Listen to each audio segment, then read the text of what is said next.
All right, welcome back to the program. In case you're just joining us, my guest is with me right here. He is Paul Alaje, who is the senior economist at SPM Professionals. Paul, good to see you and welcome to the show. Yeah, thank you so very much for having me. Good morning. All right, we are talking about, we will be talking about the 2.3 trillion naira economic stimulus package as approved by Mr. President, approved also by the Federal Executive Council.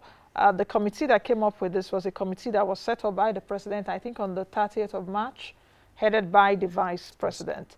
2.3 trillion naira economic bailout package. Let me start the question. Is it a good scenario? You will recall that they stated, I think, about 3 or 4 scenarios, and they chose the 2.3 trillion. As an economist, is that the best we can do? Well, first of all, it is good that we are even earmarking some amount because of the pressure that the economy is currently witnessing. And according to IMF, Nigeria may be going into minus 5.4% contraction GDP growth rate this year. World Bank is projecting about minus 3% and more.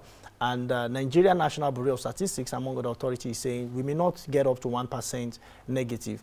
All projections seems to be towards recession at different level, but all agree Nigeria will go into a recession. Apart from Monetary Policy Committee that say if you can take 1 or 2 steps, we may not necessarily get that bad in recession, which I want to also agree with them that we will be able to take this decision. So 2.3 trillion naira. Nigeria is a global economy.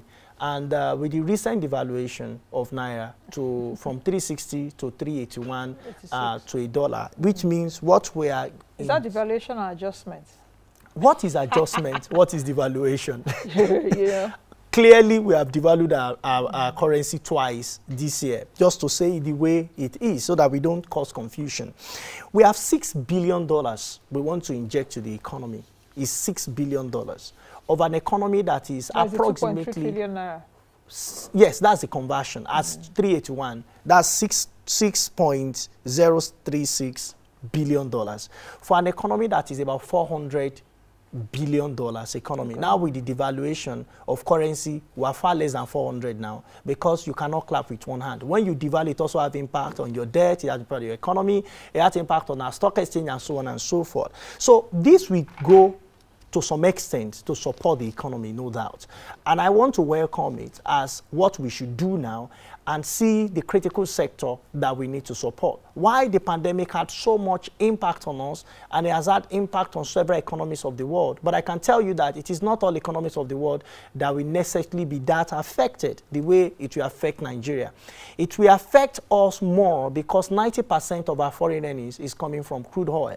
So if crude oil is affected, which means that we actually don't have control over our growth. We don't have control over our foreign reserve. CBN will at best do what it can do to ensure that the economy is not submerged in economic quagmire. But there's limit to what they can do if we have decided to join OPEC+1 to reduce our output, that is to reduce oil production, because we want to achieve increase in global oil prices. So we have done that, but we now have 2.3 trillion. Is this sufficient? Of course, you don't need to be an economist to know 6 billion is not sufficient to support an economy of about $400 billion. But it's better than not having anything. It's not up to 10%. No, it's not. It's not up to. It's more than 10%. It's not up to 20%. No, it's not up to 10%. I beg your pardon. 10%. We have about 450 billion. Yes, it's a bit above 1%. It's about 1.5. Yeah. 1.5% of our economy. So, what is the significance of using 1.5% to save an economy of 100% from going into a recession? Your guess is good as mine. But it's better that we have something. So which sector are we going to invest this? Yeah, I will come to that. I want to critically dissect some other issues, which is this $6 billion, which is less than 2% of our GDP. And you're saying that it's better than nothing at all. The question also is that would the government have done better than the 2.3 trillion? Because they also created some other scenarios of 3.6 trillion naira and all of that. But if you take a look at that, it's not even up to 5%. All the scenarios they created, not up to 5% of our GDP. Do you think that the government, not that they would not have wanted to create more measures or to come up with a higher stimulus package. But is the government, do they have that financial muscle to government because will you not just have, said all prices collapsed, definitely. See, government will not have financial muscle. A house so that that's you the have best not we can built, do. the house that you have not built, you can't live in it. At best, you live in it in your imagination. Countries that are as big as we are, I don't want to compare Nigeria with United Arab Emirates and use Dubai example, or people are quick to say, oh, the population there. Let's look at countries where, the country that have exported COVID-19 to the rest of the world, the country called China. China economy is reviving gradually. You know why? Because China understood that the game changer for last century and which will extend to this century, whether we all go online or not, you are still going to need a lapel mic for this program to hold. Whether we go online or not, people are still going to turn on their YouTube via their phone, which is produced in China, or their television, part of which is produced in China and in Japan. So they understood that National Bureau of Statistics in Nigeria is saying 80% of all our import are manufactured goods. And what matters is how they are going to make Nigeria to depend on them. So Nigerian government should change direction from, it is good we are focusing on agriculture, but agriculture can be done in mechanized way. If you are not doing mechanized agriculture, it's just research. That's agriculture to export. Because I also remember what you have just said, for China to recover quickly, China is the world's manufacturer. And because of this COVID-19 pandemic right now, a lot of countries are beginning to look inward that if something like this happens, even the US has said it too, that we cannot be like a slave. The rest of the world cannot be a slave, economic slave to China. So why China is also recovering? Because they're also export-driven, which the Economic Advisory Council also recommended and told Mr. President, I think in their virtual meeting, that export-driven production strategies should happen. So it's not just about the agriculture, which let's do rice, let's do cassava, let's do this. How much of it are we exporting to gain foreign You know currency? the impact, as we speak, we have paddy shortage. One of the major cardinal points of Mr. President that I support 100, 200, 300% rice production. Nigeria consumes almost 3 million metric tons of rice. Now, with that consumption, you cannot have rice. Your machines are as good as dead if you don't have paddy. We have shut the borders. How do we support local farmers for increasing their output by practicing mechanized farming?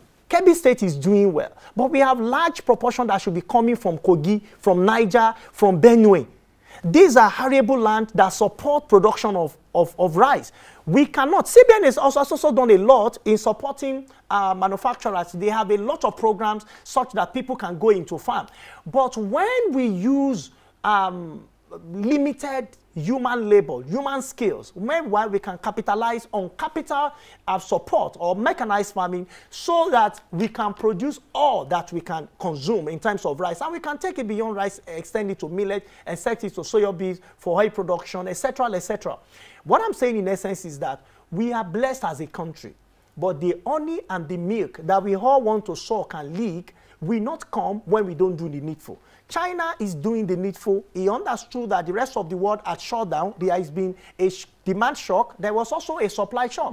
So when you partially open your economy, the first thing human think of is I want to go back to my work. Because you are going back to your work, you are going to need gas. Because you go back to your work, you are going to need air conditioner. Who is producing them back for you? And you want to suddenly increase it because there is some level of scarcity at a time because of lockdown.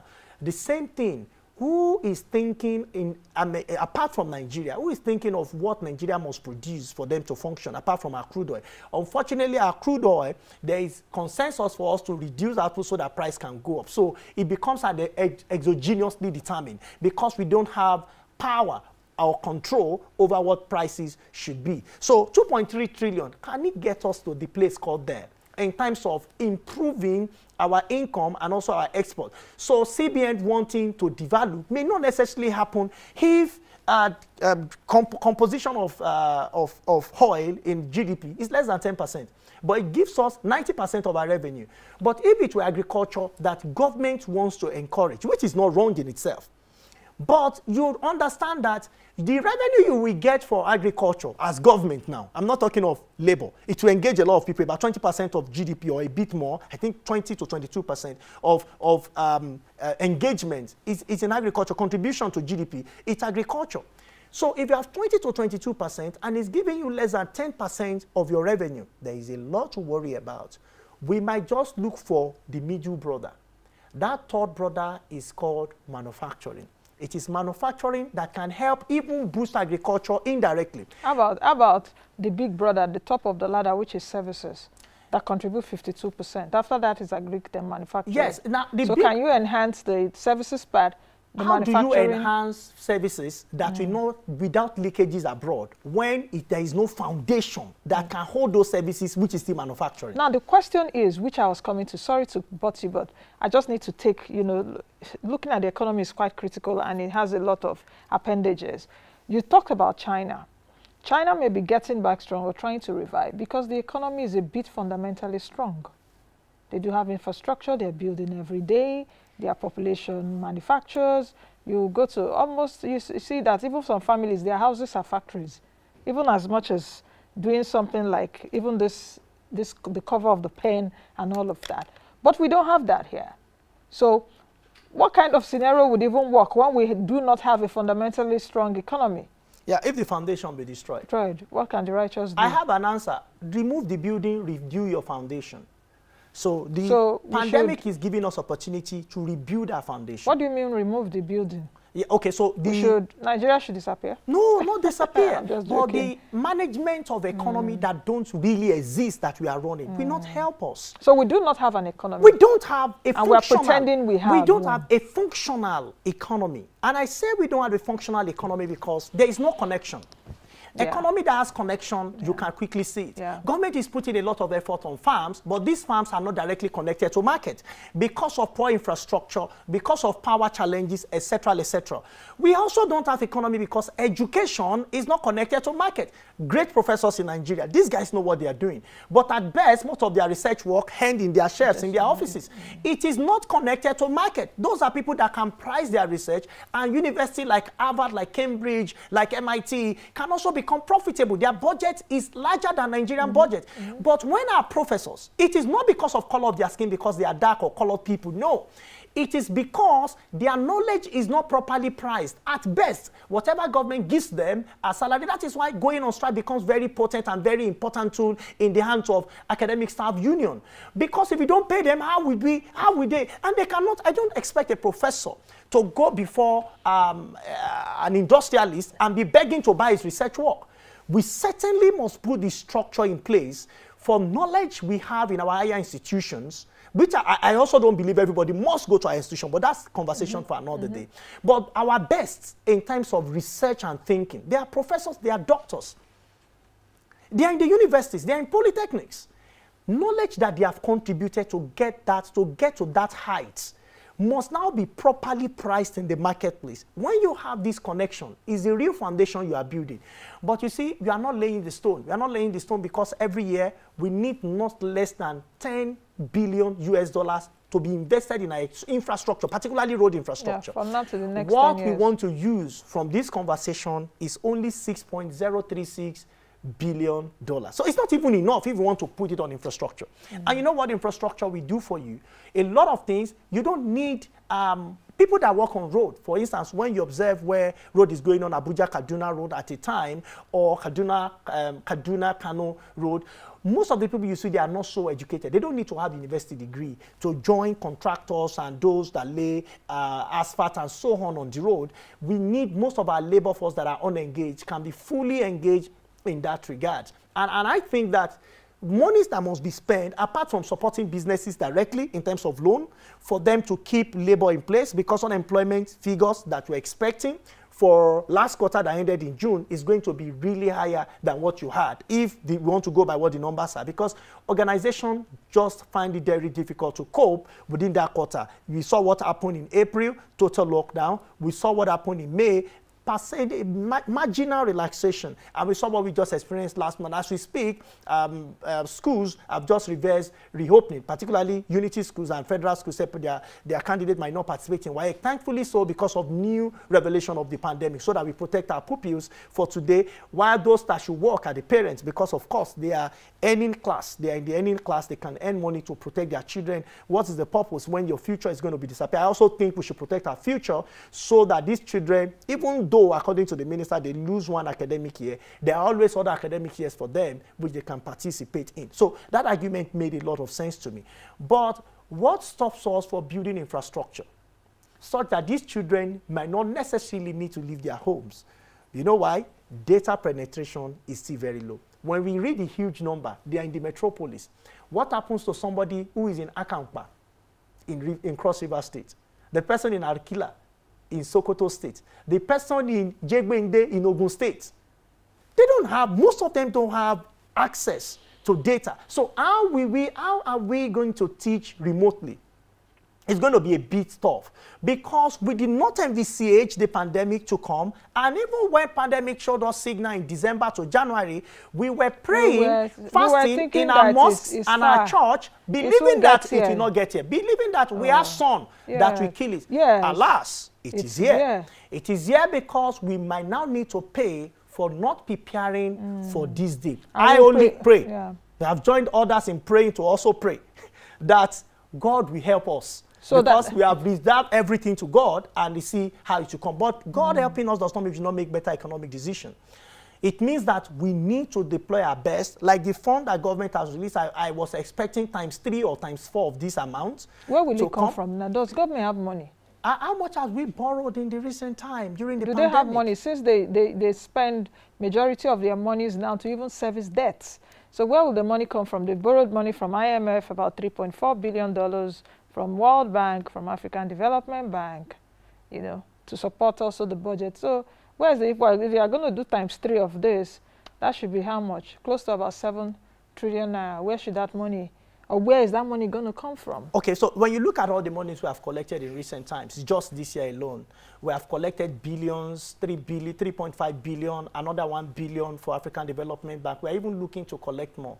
This money should go directly into either to support the fight against the pandemic or directly into infrastructure. What do you mean support the fight against the pandemic? All the monies that have been earmarked to fight the pandemic, COVID, NMPC and its partners, some they are not giving money. COVID is private sector driven. Yes, it's private sector driven. That's what I'm saying. All those monies, where are the monies? And also government is also, you know, doing its own little part. Private sector and other partners are also supporting. So that means you are buttressing my argument by saying that the monies received should go directly into non-recurrent. Unfortunately, Nigeria had reduced... No, where I was going to, sorry, Paul, where I was going to is with the monies and the infrastructure being targeted at arresting coronavirus pandemic in the country, yet we are still seeing rising cases. Yes, because the money... And the monies now, we don't even know, we are not getting like an update of how much and what has been done so far. Then, okay, social isolation center has been given 200 beds, this, that, you know. You know my response to the pandemic. I remember I was here for a town hall meeting and I was asked, how best do you think we can fight this pandemic? I said, using our best strategy. Nigerian best strategy is campaigning for elections. That's our best strategy. Now, if you use the method we have used to campaign for elections, whatever we need per state, the way state governance incumbents and main opposition have tried to win elections. If we deploy that method, each state can carve out minimum of 200 million. You are going to have enough testing capacity. You don't need to wait for federal government. Both opposition and the ruling parties. If you can get, ruling party can provide, or government this time, can provide such monies, you will have enough isolation beds, and you're going to have improved testing capacity by buying what is necessary. But because this directly does not relate to rewards of some sort, so I emphasize a situation where people will still want to wait for federal government to spend money before they can also have improvement in their state. The truth is that I've seen improvement in some state books and also some purchases directly by state, because federal government have now said the pandemic is fight on state because it has to do with primary health and so on and so forth. States has to do more. And I'm also saying most state government need to take part of their security vote, because it's a security issue, it's health security, part of their security vote to protect their citizens, so that what federal government is borrowing, unlike what we have by reducing part of our foreign wealth fund, what we use it to do, according to the minister, we're going to add it as part of the share of FAC money we are going to share. $150 million. $150 million. From stabilization fund. How do you trace that the money we have shared will go into capital expenditure? Because it's capital expenditure that will save us, and manufacturing and delivery of service, particularly delivery to those who are not, providing, selling to people outside Nigeria. I mean export, either export of good or export of service. It will largely help stability of our economy. And also, to a large extent, all countries anyways are looking at import substitution. What is it that we are importing before that we can produce locally? How can Nigeria deliberately also improve on import substitution? I understand we had at a time, and I think I had that conversation with you during the last dispensation between 2015 and summer 2019, where I think it was trending on Twitter that we should buy Nigeria. And I said, well, I want to buy Nigeria. But the great screen on AIT, I want to know where I can buy it in Nigeria. Nobody was able to provide answer to that. And I'm also saying that the mechanism people are using to watch it was debated at National Assembly. And I said the microphone in National Assembly that they used to talk about the Buy Nigeria, is there anywhere that is produced in Nigeria? So what I expect government to do, National Assembly to do in partnership with executive at that time, is to deliberately empower entrepreneurs through Central Bank of Nigeria, to deliberately empower entrepreneurs that have capacity to produce such. If we can do that, which means by now, about 3, 4, 5 years after, Nigeria would have reached some level of sufficiency in production of basic manufactured goods. National Bureau of Statistics, even though it's not political, but it keeps speaking through its numbers. But we just read the numbers, look at the GDP figure, and just, but the key thing, National Bureau of Statistics is telling us that this economy is becoming a dumping ground for the rest of the world, particularly for China, for India, for Brazil, for the United States, from UK and Germany. It is becoming a dumping ground, not my figures, but based on what National Bureau of Statistics is releasing quarterly basis, that we need to support manufacturing sector, either through textile industry or through manufacturing of commodities that we buy. How many ACs do we have in our homes? How many? And these are things that we consume because of our numbers. We are now more than 200 million people, alas. Because we are more than 200 million people, we are going to need more and more things that we import, because we don't know that our children will go to school, but suddenly they showed up in school, they are going to need more pencils. How many pencils are made in Nigeria? When they get to schools, they will need beyond pencils. They are also going to need some other things, maybe whiteboard or some things that we're not producing here, and some of the things that we are producing here. How can we empower those sectors that are producing them so that they produce more of those things? See, every country now is self-protection. You know why this pandemic it looks as if it's tense on the economy beyond oil factor? Because there was a war before the pandemic, Cold War between China and the United States. Yeah. Donald Trump, who realized that he was losing $500 billion in exchange rate, a trading balance to China, decided to put taxes, higher tariff on Chinese products in his country. So he was ready for the war.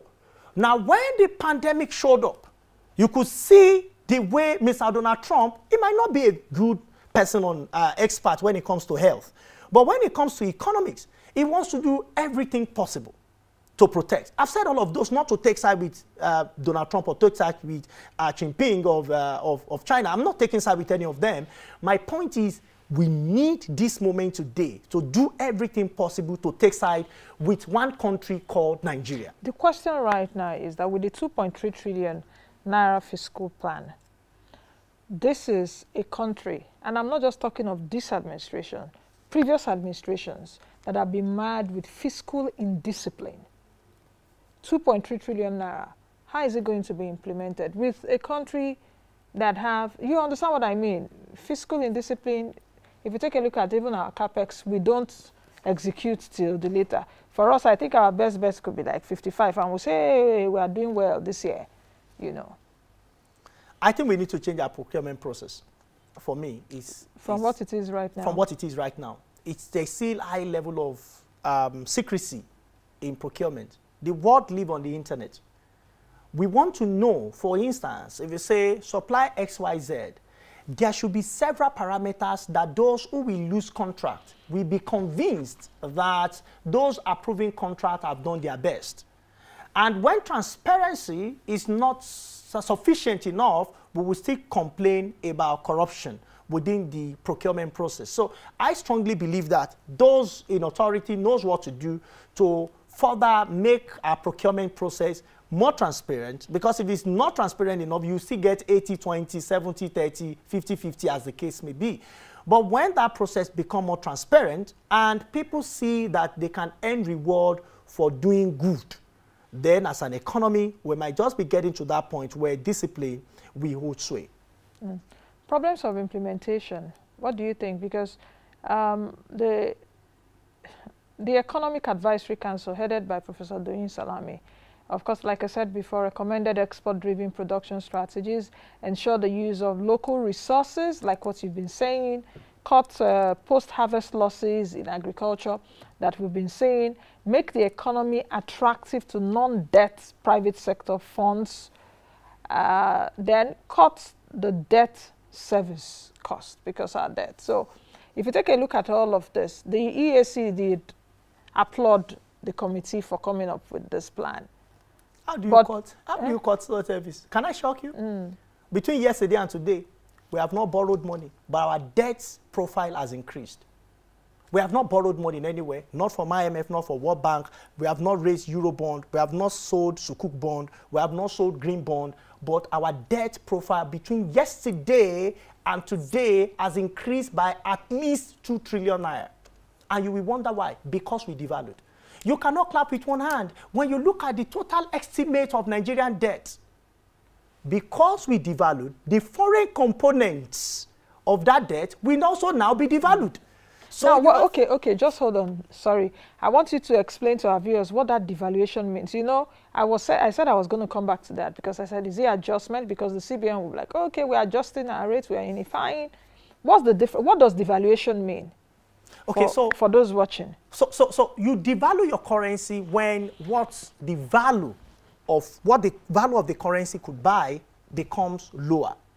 That is, technical language, they call it emaciation of the purchasing power of that currency. You might decide to instrumentally, milestone adjust it, which is still a devaluation anyways. You can call it milestone adjustment from, call it 250 to 306, 306 to 360, 360 now to 381. The truth is, if you adjust it and it's going to be priced less, that is, more of it will be needed to buy an international market, $1 US, it simply means that you have devalued the power, the influence of that currency. Okay. I understand a lot of people will say there are benefits to it. I'm not saying there are no benefits. I was actually coming to that. Let's simplify it. The Naira was 306 to the US dollar. Now it's about 386 or 381 official rate. So that means that when you exchange a foreign currency, you get more Naira. Yes. So the government is of the view, let's get more Naira when we sell perhaps our crude oil. Is that it? It is not bad. Because we also see China doing some of this. Do you understand? Making their, and they say, oh, China is manipulating its currency. I will now tell you why China should do that and why I will support China to do that and why Nigeria should not do that and why I would not allow Nigeria to do that. President Buhari in 2015 was asked question. Sir, our currency is overpriced. Should we devalue it? The president said from his pure mind, I am not an economist, but it does not make sense to me. And he was right. It does not make sense to him because Nigeria is a net importer. When you compare what we import and what we export. So you spend more Naira importing. Exactly. Why? Because even and we are not an export-driven country. We are not export-driven. So why should we keep devaluing? It makes sense what he said. The benefit will be that commissioners of finance will be happy now with their governors. You know why? More money will be shared at FAC. Because with less of sales, you are going to share. But unfortunate thing is that when they want to procure vehicles that goes to National Assembly, you know what? They are still going to pay more. So you are robbing Paul. You are robbing your name to pay Paul Peter. To pay Peter. You are robbing Peter rather to pay Paul. Paul always receives. So you are robbing Peter. You are robbing Peter to pay you since you are Paul. You are always robbing Peter to pay Paul. But Paul is now asking question. Must you rob Peter? That's my question. So why should we follow this policy. There's a lot of pressure. IMF is saying that we should even float our currency. You know what that means? You are saying that let demand and supply adjudicate prices. But you know that is not very true, because you want a tiger and a cat to fight in a boxing game. Africa is like that cat because we don't have sufficient economic strength to confront this economic giant in Europe, in China, in India. We don't have the economic strength. Why do you call for a battle between us and them and say we should float our economies? At best, you come back and give loans to Africa that will pay 30% to 80% in some cases of our revenue to service. How fair can you be on us as a continent? I don't think Africa should take hook, line, and sinker all the advice coming from this international organization. I am not discrediting them. They do a lot of great things. I'm not discrediting them. I'm just saying that we cannot use the yardstick we use for India, we use for China, we use for America and the rest of and Europe on Africa, particularly on Nigeria. It is true. Let me show a lot of people that are listening to us now. The largest country in terms of population and economy in Asia is China. What does China concentrate on? China concentrates on manufacturing, in question one. The second largest to that country, I'm using second largest just for Asia because of peculiarity of that country, is India. Is that concentrating on manufacturing and ICT? Let's leave Asia. Let's go to America. The largest country in North America is United States of America, which concentrates on manufacturing and service. Let's leave that too. We go to South America. The largest country in South America is Brazil. Is now focusing quickly on manufacturing. Most of the rice, paddy, dryer, and parboiler, the quality ones now come from Brazil. So let's leave that. Let's go to Europe.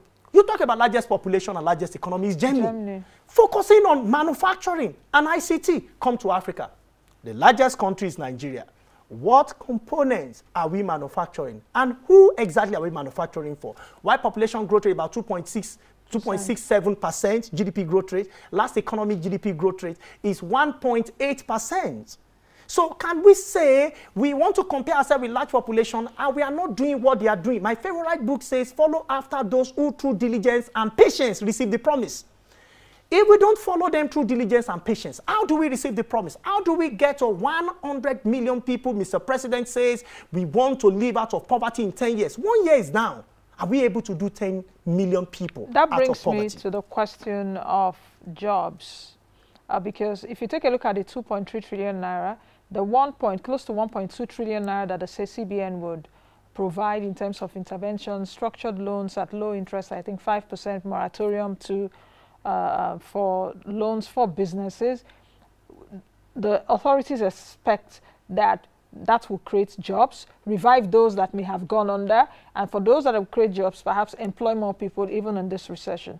The question, and the government also has a public works project, public projects which it wants to do that will employ about 774,000. We saw the face-off that happened. That is also facing hurdles between the Minister of State for Labor and Employment and the National Assembly. How can this really be implemented in a way that it will get to people that will need it? Because I'm also seeing a lacuna, which is that of political interests, to ensure that the funds go to those that have connections and those that need it really would not get it. So how do you... The strategy we use on ease of doing business, Nigeria moved from over 160 to about 135, 136 on ease of doing business. There was certain strategy. We understood the parameter that was scored. And government, I'm talking of this government, focused on those parameters. Ease of registering business, ease of paying taxes. So we did not just assume, lump it together and say we are fighting to improve Nigeria's ease of doing business. No. Government was very strategic to follow through on sector by sector. How can we improve registration through CAC? How can we improve ease of paying taxes, etc., and registering contracts, and so on and so forth. So government was able to move, Nigeria was able to move up because of the strategic method we adopted. So when it comes to releasing of funds. I trust central bank because, of course, that's a more organized sector, financial sector. I don't have so much worries when it comes to what central bank can do. It's a financial sector. A lot of us are watching, and I know the people that are there will do their best. But when it comes to public contracts, we saw the face of even the 774 jobs announced by Mr. President. We saw the face of between the honorable minister and the legislature over percentage, how you should bring the mode of recruitment and so on and so forth. I was actually expecting that private sector would drive that recruitment process with the presence of government. That was what I was expecting, so that efficiency can be seen. Again, how much do we want to pay these people? How sustainable is this job? Approximately 20,000 naira. What is minimum wage? 30,000 naira. For how long will they work? See, China has practiced this policy before. Unfortunately, it did not work. It didn't work, you know why? Because the skills they trained their people in late 20th century, the skills they gave to their people are not needed until they realized that we have a problem that could be a blessing. It is population. They now created what we engage majority of their people that put them to job. The company want to keep existing. So the people they have trained that work with them for 10 years, they become assets, not a liability. The salary they pay them will not be relevant to the output they are helping them get. And I think we need to focus more. Those people that we are talking about, are we going to ask them to cut grass on roads? Are we going to tag them to traffic warding officers? Are we going to tag them to dredge major canals? Is that what we are going to give them as skills? Or we're going to tell them to identify organizations that they want to work and ask them to peer 1 or 2 or 3 of them so that they gain meaningful experience. So it will be like an internship while the government pays those interns? I think so. The government pays the interns, and the organization is also rendering service to the nation. This is a pandemic period. Both private and public sector but doesn't that strategy also isolate those that may not have formal training? Because for this kind of public works, you may not have formal training to like sweep a road or something. Do you understand what I'm saying? It will not. Why do you just want to sweep road? How many roads can you sweep forever? So, but we will need you in technical schools. We will need a plumber. If you have organizations that does repairs. Sweeping a road too, it's a job that is needed. That is within a structured organization. This is systems and structure. See, the challenge we are talking about is the challenge we have as a country. But not sweeping a road with broom. You can sweep a road with, you know. If there is proper organization, FCT wants to make Abuja clean. FCT has an organization. FCT will not just call random people to be sweeping around. They have to train them. So they have to train them. So there is an organization that does the training. You can work with such organization and establish yours. And say, FCT, you have, now I want to work with Kuje Area Council. Because you now have yours. And because Kuje cannot doubt your performance because of your previous experience under the organization that manages the FCTA. But when we say that we just want to dig canal, who says that we have canal when you come to seek job in my organization? I may not have something for you to do. But when you work with technical, we have plumbers, and I think government should start thinking about standardization urgently. Because how do we know the total number of plumbers we have in Nigeria? And to also identify with them. I think Ministry of Labor and Productivity with Ministry of, is it Enterprise now? They need to come together to see how they can start standardizing most of these works. And perhaps not just to issue certificate, but when more people want to learn, we know total number of artisans that are known by government and how we can support these artisans, make much more people. Because you see, most people that are unemployed, some of them are graduate. Those are the ones we say. But how about those ones that have not even been to school?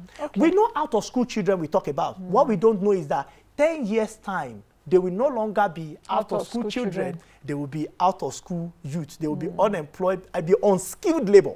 From out of school, they will graduate to unskilled labor. So what kind of work can somebody who is unskilled, that have not been to school, what can he learn? Most of the countries we have visited, we realize that even the screen, the LED screen, you don't need. Now, the technical part, you need education.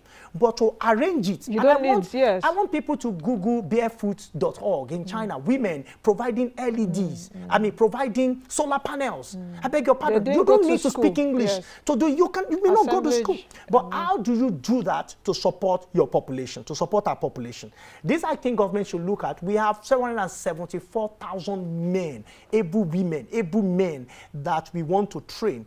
Opportunity for us to sustain the economy and revive this economy from these people by putting them where they should be and making Nigeria to come out on the other side, putting the rest of the world to surprise and saying that, of course, we were supposed to go into a recession. But because we took the right decision, we did not go into it exactly. Are you optimistic we'll come out of a recession, and when? In just 30 seconds? Other things being equal, ceteris paribus. If we continue to run this economy the way we run it, we will go into a recession. If changes come, but that recession will not last less than 4 quarters. Will not be less than 4 quarters. Sorry, come again. I said if we run the economy the way we run it now, and we don't bring useful changes on time, the imminent recession may be around for about 4 quarters before we recover. And that the determinant will be like 2022. Yes, the determinant for that will be what is happening to crude oil prices and how soon the pandemic can leave the world. Yeah. Okay, thank you very much, Paul, for sharing your insights this morning. I wish you a great day, and let's continue to keep safe. You know, just like you said, I think it's God now everyone is facing, because it seems governments now do not have the solution, or they are incapacitated. All right, that's the much we can take on today's edition of the program. Thank you for being a part of it. I can see your comments. Let's continue to have that conversation online, even when I'm off TV. I'm handing you over to Hadiza Aldu, who is in the news studio to take us on AIT reports. Like I always say, continue to be the best version of yourself, even though the pandemic is threatening us and threatening our very existence and our livelihood. Be that change which you want to see.